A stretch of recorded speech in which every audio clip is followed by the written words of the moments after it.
Well, good afternoon, ladies and gentlemen. Coming to you from bright, shiny San Antonio, Texas, Steve Collins, the second most powerful, passionate, purposeful coach and speaker in the world. What is your Achilles heel? For many of you who remember, Achilles was the son of Zeus and Theus, the seventh child, the only one to survive, and was actually born a mortal. And as the story goes, his mother dipped him in the river Styx, which would have been a complete and total protection for him physically, which is why he was such a warrior.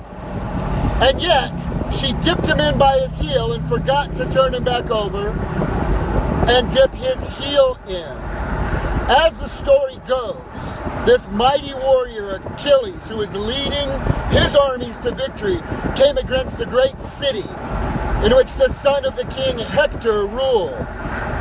In an epic battle of historic proportions, Hector, the great and good son of the king, was killed by Achilles and dragged through the city for 2 days.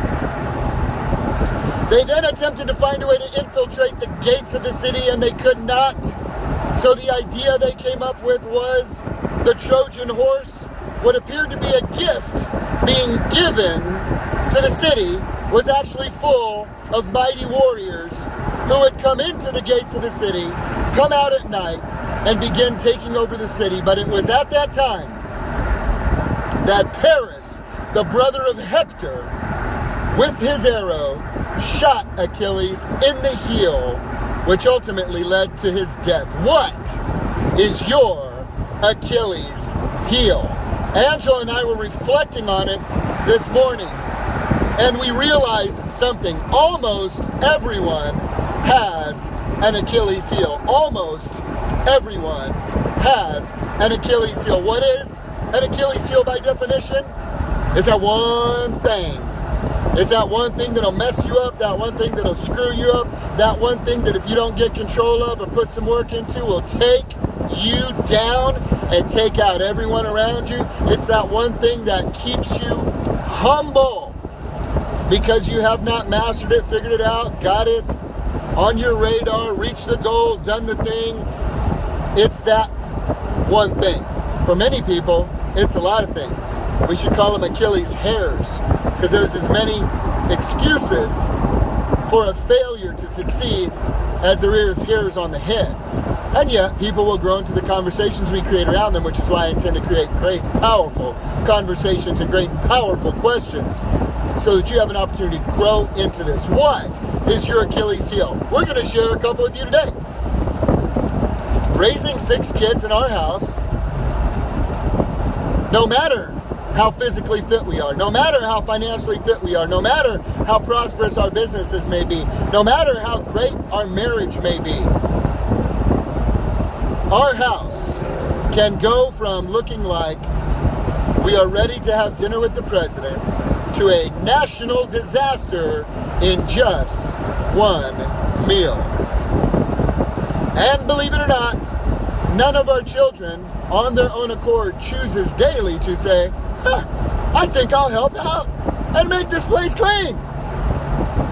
One of our Achilles heels is our house is always jacked up. We always feel like it's out of control. We always feel like there's more to be done. We always feel like there's something more we can do. One day of deep cleaning could be tomorrow's tsunami, gale force, tornado, hurricane come through in just one day. We can lose it all. Another Achilles heel we have is neither of us have ever raised 4 teenagers at once. How do you raise 4 teenagers and 2 little dudes or younger guys?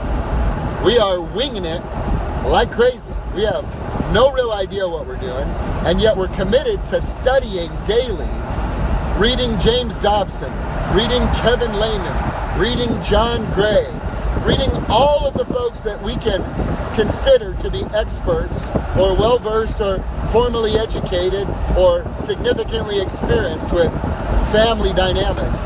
And we do our best to apply what we learn, and yet it's very, very messy. It's our Achilles heel. What is your Achilles heel? And why do I ask?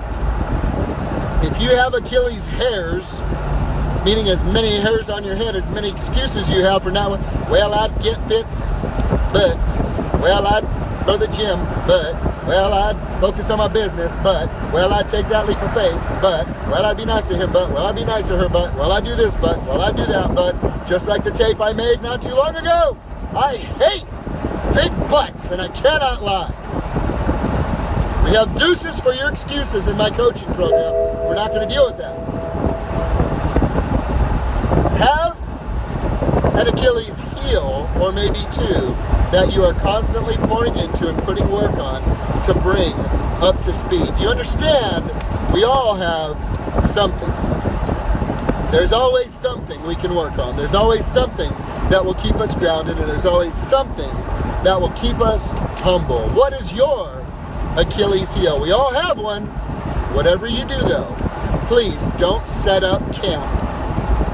Facebook Live says, don't set up camp at that place of your Achilles heel. Work and focus on bringing it up to speed. You know, most of the victories in our life were Achilles heel at one time in our minds. And with the grace of God, the help of others, and an incredible work ethic, we've overcome just about every area. Do I know how to overcome the Achilles heels of raising teenagers and a jacked up house? I know one way. Do more business, help more people, earn more money, have a full-time maid. From my mouth to God's ears. That'll help. A little something. Second, when the teenagers are grown and gone. That's probably when you'll figure it out. Or at least have made our best effort at creating an environment where at a minimum they know they're loved and supported. What's your Achilles heel? Don't rest there at base camp. Don't make it an excuse. Don't set up shop. Find out what it is. Work on it. Study. Grind. Do your part. Do your part. Do your due diligence, and let's see if your weakness can become your strength. Have a great Saturday, guys.